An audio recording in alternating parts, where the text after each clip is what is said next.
Hello, नमस्कार बच्चों। कक्षा 10वीं के आज एक महत्वपूर्ण टॉपिक आपके लिए मैं रस लेकर के उपस्थित हूँ। प्यारे बच्चों, ये रस आपको बोर्ड में 4 नंबर के लिए है, इसका वेटेज, और ये आपको 4 नंबर दिलाएगा। रस पढ़ा जाए, इससे अच्छा है कि नंबर, इसमें हम नंबरों को विभाजित कर दे। सबसे पहले देखिए,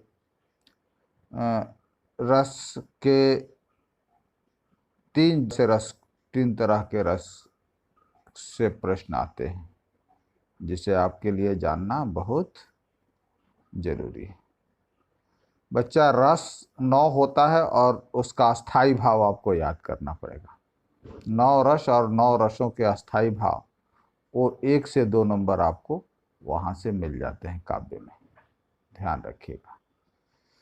दूसरा होता है, हर रस का कम से कम 1-1, 2-2 उदाहरण, ऑथेंटिक उदाहरण आप देख लेंगे तो यहाँ से 1 नंबर आपको मिल जाता है। कभी कभी ये 2 हो जाता है, वेटेज ऊपर नीचे होते रहते हैं।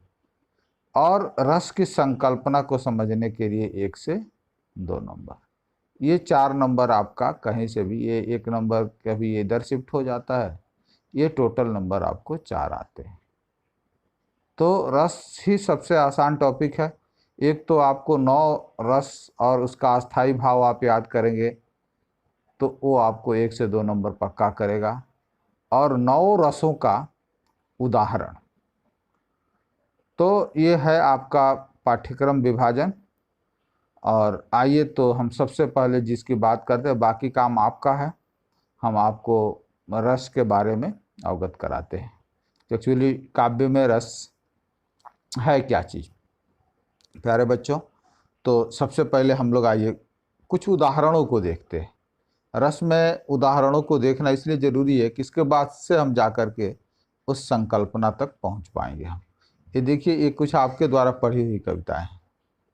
आपने सुदामा चरित कक्षा 8वीं में पढ़ा होगा। काव्य की पंक्तियां, हाय महा दुख पायो सखा तुम आए, इतय न कितय दिन खोए। देखी सुदामा की दीन दशा, करुणा करके करुणा निधि रोए। मैं पूरा लाइन नहीं लेके आया हूँ, थोड़ा सा लिखा हूँ, बाकी आप समझ सकते हैं इस चीज़ को। जो ही ये काव्य पंक्तियां जब हम पढ़ते हैं तो हमारे मन में एक भाव पैदा होता है, और हम क्या हो जाते हैं, हम तुरंत, हमारा ध्यान सुदामा की दीनहीन दशा पर चली जाती है, और हम अपने आप को दुखी पाने लगते हैं।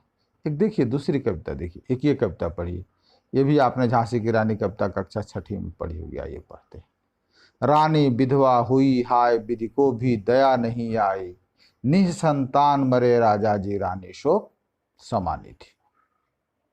ये भी जब काव्य पंक्तियां पढ़ते हैं तो झांसी की रानी की जो दयनीय दशा है वो आपके हृदय को व्यथित कर देती है। स्वाभाविक है, आप देखते जाइए। मैं तो ये देखिए, अभी आप पढ़ा है आप लोगों ने परशुराम लक्ष्मण संवाद में, रे नृप बालक काल बस बोलत तो ही न संहार, धनु ही सम त्रिपुरार धन, विदित सकल संसार। ये काव्य की पंक्तियां हैं। एक अलग काव्य की पंक्ति के ऊपर हम आते हैं। देखिए, ये देखिए, राणा की पुतली फिरी नहीं तब तक चेतक मुड़ जाता था। चेतक कविता है, राणा प्रताप के ऊपर लिखा गया है कि चेतक जो था वो राणा प्रताप का घोड़ा था। उसके अद्भुत चाल की वर्णन किया गया है इस कविता में कि कौशल दिखलाया चालों में, बन उड़ गया भयानक भालों में, है यहीं रहा अब वहाँ नहीं, थी जगह न कोई जहाँ नहीं, किस अरि मस्तक पर कहाँ नहीं। तो ये जो चेतक है, चेतक की जो अद्भुत क्षमता है वो हमको अचरज में डाल देती है। ये देखिए, ये कृष्ण की चेतावनी है। ये रामधारी सिंह दिनकर की कविता है। दुर्योधन को जब कृष्ण समझाने जाते हैं ताकि महाभारत का युद्ध टल जाए, आप लोगों ने महाभारत में पढ़ा होगा, तब दुर्योधन जो है कृष्ण की बात न मान करके स्वयं कृष्ण को बांधने के लिए चलता। उस समय कृष्ण का जो कुपित रूप था, हाँ हाँ दुर्योधन बांध मुझे, जंजीर बढ़ाकर साध मुझे। यह देख गगन मुझ में लय है, यह देख पवन मुझ में है, मुझ में लय है संसार सकल, मुझ में विलीन झंकार सकल, अमृत फूलता है मुझ में, संहार झूलता है मुझ में, उद्याचल मेरा दीप्त भाल, भूमंडल वक्षस्थल विशाल। एक भगवान कृष्ण का कुपित रूप है। एक ये देखिए, एक कविता है तुलसीदास की, बड़ी फेमस है कि राम के रूप निहारत न की। कविता की थोड़ी सी लाइनें लेके आया हूँ, मैं आपको पढ़ के बता रहा हूँ, किताबों में लिखा होगा, एग्जाम्पल आप पढ़ लीजिएगा। राम के रूप निहारत जान की, कंगन के नग में परछाई।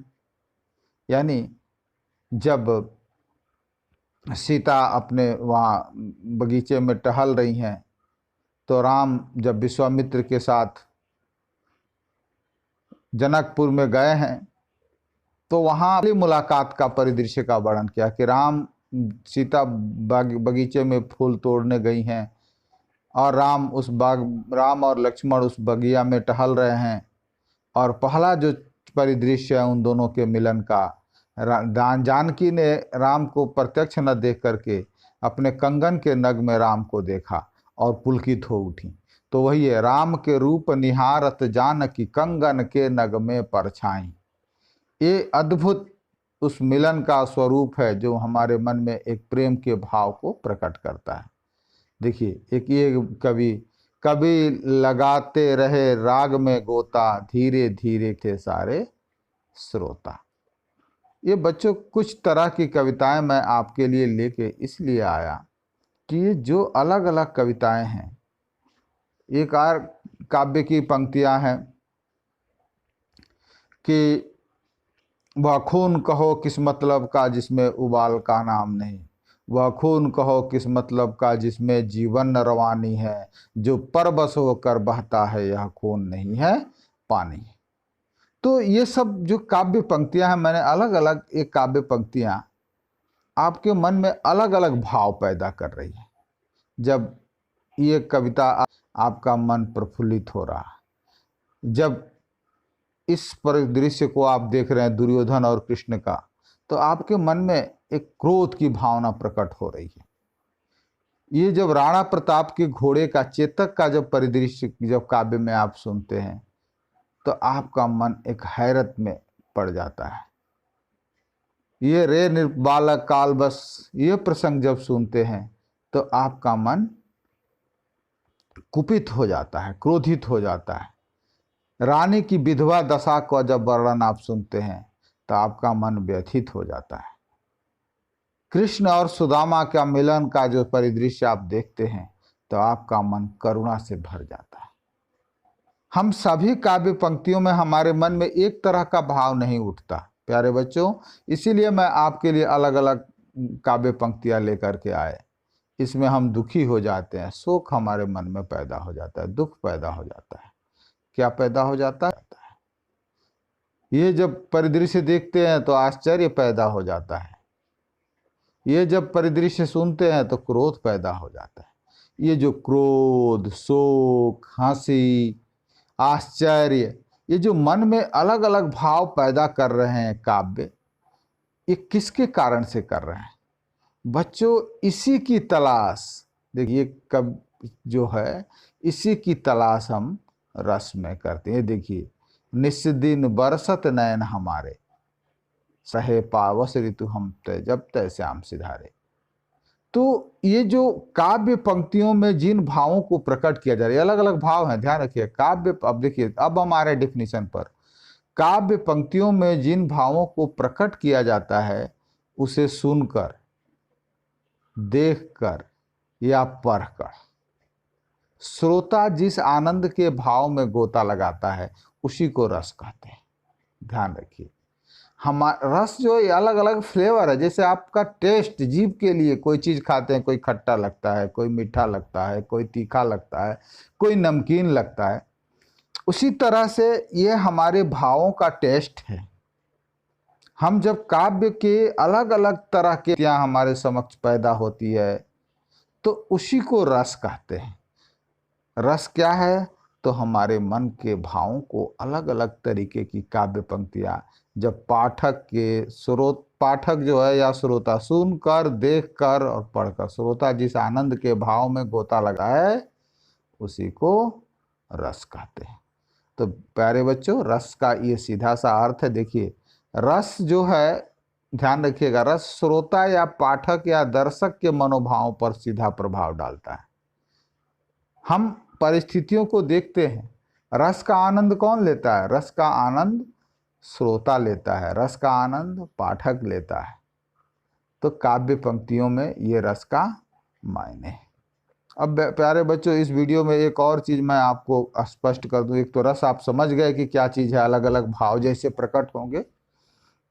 अब देखिए, ये रस के अवयव आपके लिए जानना जरूरी, रस के अंग बोलते हैं, इसका कंसेप्ट आपके लिए जरूरी है। 1 से 2 नंबर कभी कभी इसमें से हमको मिल जाते हैं। जैसे देखिए, लिखा है भाव, विभाव और अनुभाव, ये 3 रस के अंग हैं। अब ये भाव क्या है, ये विभाव क्या है और ये अनुभाव क्या है, ये हमारे लिए जानना बहुत जरूरी है। देखिए, भाव को अस्थाई भाव कहते हैं। जैसे आप ऊपर पढ़ रहे थे काव्य, जैसे हाय महादुख पायो सखा तुम आये इतय न कितय दिन खोए, या ये पढ़े कि रानी विधवा हुई हाय विधि को भी दया नहीं आए। जब ये परिदृश्य आपके हृदय में उपस्थित होता है तो आपके मन में एक अस्थाई भाव ये जगता है, दुखी हो जाते हैं और शोक संतप्त हो जाते। वो जो कविता है आपके हृदय पर एक अपना अस्थाई छाप छोड़ करके चली गई, उसी को भाव बोलते हैं। काव्य सुनने के बाद जब मन पर जो अस्थाई प्रभाव पड़ता है, उस काव्य ने हमारे मन को क्या कर दिया? दुखित कर दिया। हम हंसेंगे नहीं यह सुन करके, हम आश्चर्य प्रकट नहीं करेंगे। रानी विधवा हुई हाय विधि को भी दया नहीं आए, निसंतान मरे राजा जी रानी शोक समानी थी। ये काव्य पंक्तियां पढ़ करके हम क्या हो गए? हम दुखी हो गए। तो हमारे मन में क्या भाव जगा? शोक का भाव जगा।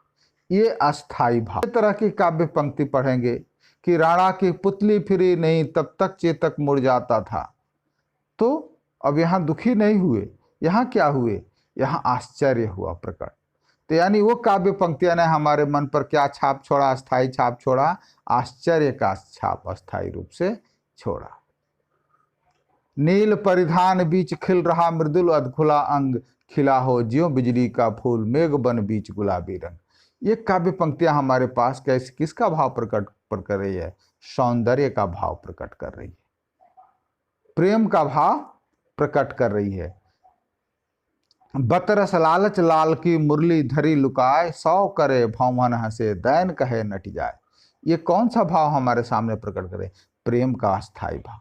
तो अस्थाई भाव वह है जो हमारे सामने प्रकट होता है। ध्यान रखिएगा, अस्थाई भाव का मतलब कि काव्य पंक्तियां जो हमारे मन पर छाप डाल देती है उसी को हम अस्थाई भाव या भाव कहते हैं।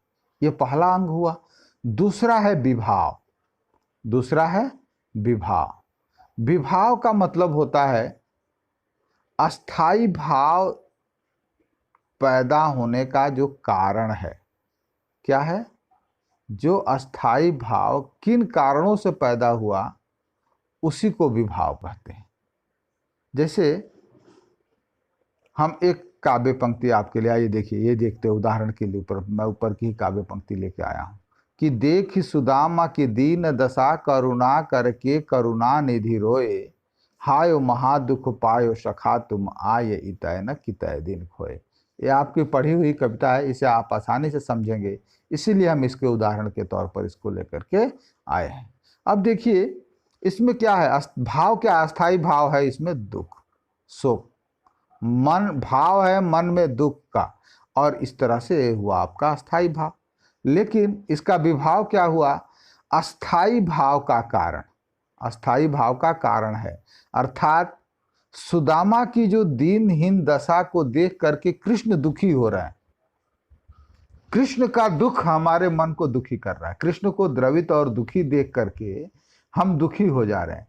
ये विभाव है, इसी को विभाव कहते हैं। यानी हमारे दुख का कारण क्या है? सुदामा का दुख। हमारे दुख का कारण क्या है? सुदामा के दुख से कृष्ण को दुखी देख रहे हैं हम, और वो हमारे मन पर प्रभाव डाल रहा है, यानी कृष्ण का दुखी होना है। यानी हमारा जो दुख का कारण क्या है? सुदामा और कृष्ण के जो दोनों के बीच जो दुख का बंटवारा हो रहा है, तो वह परिदृश्य हमको दुखी कर रहा है, यानी हमारे लिए वो। देखिए, इसके भी विभाव के दो भाग होते हैं, ध्यान से समझ लीजिए, ये समझ लेंगे तो रस का बाकी जो भाग है। देखिए, आश्रय या आलंबन इसका नाम होता है। आलंबन का मतलब होता है कृष्ण का प्रलाप, अर्थात भगवान कृष्ण जब सुदामा से मिलने जाते हैं, वही परिदृश्य वर्णन है ऊपर का, तो कृष्ण दुखी हो जाते हैं। कृष्ण सुदामा को देख करके दुखी हो जाते हैं, और उनके दुख से हमारे मन में दुख उपज रहा, यानी कृष्ण का दुखी होना क्या है? ये विभाव, आलंबन विभाव है, क्योंकि इसी के वजह से हम दुखी हो रहे हैं, उसी की वजह से शोक हमारे हृदय में पैदा हो रहा है। हमारे शोक का आलंबन क्या है? कृष्ण का दुखी होना। कृष्ण तो रो रहे थे सुदामा से मिलकर के, तो कृष्ण को रोते हुए देख करके हम भावुक हो गए और हमारा मन शोक संतप्त हो गया। तो अस्थाई भाव है शोक, और विभाव में अवलंबन विभाव हुआ कृष्ण का प्रलाप, यानी कृष्ण का दुखी होना। और उस दुख को क्या बढ़ा रहा है? उद्दीपन विभाव। विभाव दो तरह के होते हैं, ध्यान रखिएगा, विभाव दो तरह के होते हैं, विभाव और उद्दीपन। कि उस दुख को, सुदामा की जो दीनहीन दशा है, सुदामा की जो दयनीय स्थिति है, कृष्ण क्यों दुखी हुए? तो कृष्ण सुदामा की दयनीय दशा, तो सुदामा की दयनीय दशा जो है उद्दीपन है, और सुदामा की दयनीय दशा से दुखी होना कृष्ण का, ये आश्रय या आलंबन विभाव है। दो तरह के विभाव हुए, कृष्ण का प्रलाप आलंबन या आश्रय विभाव है, और कृष्ण के दुख को कौन बढ़ा रहा? कृष्ण के दुख को जो उद्दीप्त कर रहा, बढ़ा रहा, वो उद्दीपन विभाव है। यानी तीन चीजें क्लियर कट स्पष्ट देखिए। अस्थाई भाव हमारे हृदय में जगा है, जो पाठक है या श्रोता है। अस्थाई भाव किसके मन में जगता है? पाठक या श्रोता के मन में। लेकिन पाठक या श्रोता के मन में जिन वजहों से अस्थाई भाव जगता है, उसका कारण क्या है? उसका कारण है आलंबन, अर्थात कृष्ण का दुखी होना। और कृष्ण के दुख को कौन बढ़ा रहा है? सुदामा की दयनीय दिशा, यानी सुदामा जो है कि दयनीय स्थिति उद्दीपन विभाव है, कृष्ण का प्रलाप आलंबन विभाव है, और हमारा दुखी होना अस्थाई भाव है। यानी भाव हमारे मन में जगता है, विभाव का पैदा होता है। दूसरा उदाहरण देखिए, जैसे मान लीजिए झांसी की रानी का कविता लिया हमने, मान लीजिए एक और उदाहरण आपको दिखा दे रहे हैं कि रानी विधवा हुई, हाय विधि को भी दया नहीं आए, निसंतान मरे राजा जी, रानी शोक समानी थी। आइए ऊपर हम देख लेते हैं। तो ऊपर जो है देखिए, रानी का विधवा होना हमारे दुख का कारण है। रानी विधवा हो गई, यानी राजा जी का मरना, ये क्या है? ये हमारे लिए आलंबन या आश्रय विभाव है, क्योंकि रानी को दुखी देख करके हम दुखी हो रहे हैं।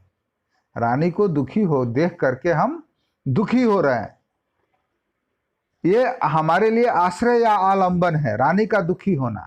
लेकिन राजा जी का निसंतान मर जाना, अर्थात एक तो राजा जी मर गए, इससे झांसी की रानी का दुख बढ़ रहा, लेकिन रानी के दुख का और ज्यादा तब बढ़ गया कि आगे कोई संतान नहीं है, निसंतान मरे राजा जी। ये क्या हुआ? ये उद्दीपन विभाव हुआ, यानी कि रानी को दुख को और रहा निसंतान होना, तो निसंतान होना उद्दीपन विभाव है। रानी का विधवा होना आश्रय या आलंबन विभाव है। और इन दोनों परिदृश्यों को देख करके हम शोक संतप्त हो रहे हैं, ये हमारे मन का अस्थाई भाव है। तो प्यारे बच्चों, तीन चीजें आप क्लियर कट के मन में पैदा होता है या दर्शक के मन में।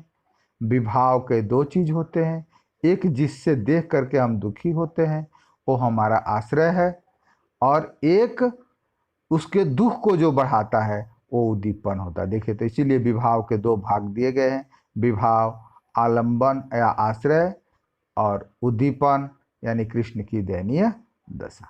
तो ये दो अंग हो गए। एक जो तीसरा है उसको बोलते अनुभाव। अनुभाव क्या है? हम पाठक या श्रोता जो होते हैं, ये सब देखने के बाद हम हमारे मनोमस्तिष्क पर जो प्रभाव पड़ता है, दुखी हो जाने के बाद, अब हम खुश होते हैं तो हंसते हैं, हमारा चेहरे देख के कोई बता देता है कि हम प्रसन्न हैं। दुखी होते हैं तो कोई देख के बता देता है क्या बात है भाई, क्यों चिंता में डूबे हुए हैं। ऐसा कोई कैसे बताता है? वो हमारा जो शारीरिक चेष्टा है, हमारे जो शारीरिक चेष्टा है, यानी ये जो रस जो है, अस्थाई भाव डालने के बाद हमारे शारीरिक गतिविधियों में जो परिवर्तन आता है, जो चेष्टा प्रकट होती है, उसी को अनुभाव बोलते हैं। जैसे मान लीजिए कि हम कोई हास्य व्यंग वाली कविता सुने तो खूब मन मुस्कुरा रहा है, कोई देख के हमें समझ जाएगा कि हम प्रसन्न मुद्रा में है, ये हमारा अनुभव है। हम कोई दुख वाली कविता सुने और मुंह लटका के बैठे तो लोग समझ जाते हैं कि आप दुखी हैं।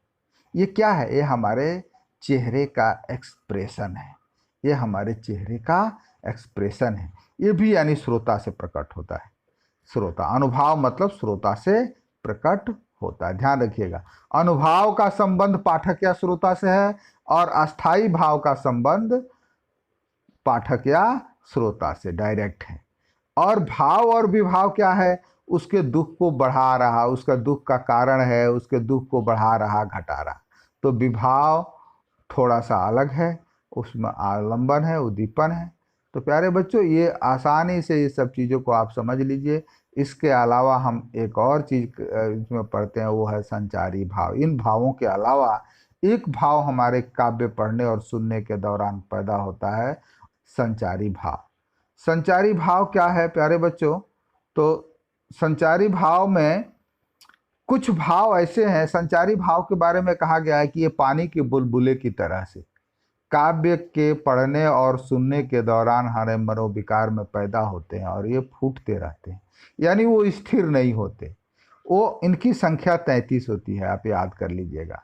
जैसे हम कभी हम हर्ष, घृणा, विषाद, मोह, मद, आवेग, आलस, चिंता, श्रम, ये जो है बीच बीच में आते जाते रहते हैं। हमारे प्रसन्नता, वीर रस की कविता सुन रहे हैं कोई, हाँ, रोटी और स्वाधीनता सुन रहे, दिनकर की जली अस्तियां बारी बारी छिड़ गाई, जिसने किनगारी चढ़ गए जो बलबेदी पर, बिना लिए गर्दन की मोल, कलम आज उनकी जय बोल। तो हमारा मन कैसा हो जाए? उग्र हो जाएंगे थोड़ी देर के लिए, थोड़ी देर के लिए गर्व का अनुभव करेंगे, थोड़ी देर के लिए जोश का अनुभव करेंगे। ये सब भाव मिले जुले होते हैं, लेकिन ये परमानेंट नहीं रहते, ये चले जाते हैं, बीच में से चले जाते हैं। कभी हर्ष प्रकट हो जाएगा हमारे सामने। तो ये होता है संचारी भाव। संचारी भाव मतलब वो मिक्स होता है, वो आता है जाता है, पानी के बुलबुले की तरह से, जो हमारे मन में पैदा होता है खत्म होता है, पैदा होता है खत्म होता है। तो प्यारे बच्चों, ये रस के अवयव और अंग है। मैं उम्मीद करूंगा कि आप इसे चीज़ है वो बहुत ही आसान है। अगला वीडियो मैं उसके ऊपर जारी करूंगा, जिसमें आपको रस भेद बताऊंगा, रस का उदाहरण बताऊंगा, रस को पहचानने के आपको तरीके बताऊंगा। Thank you.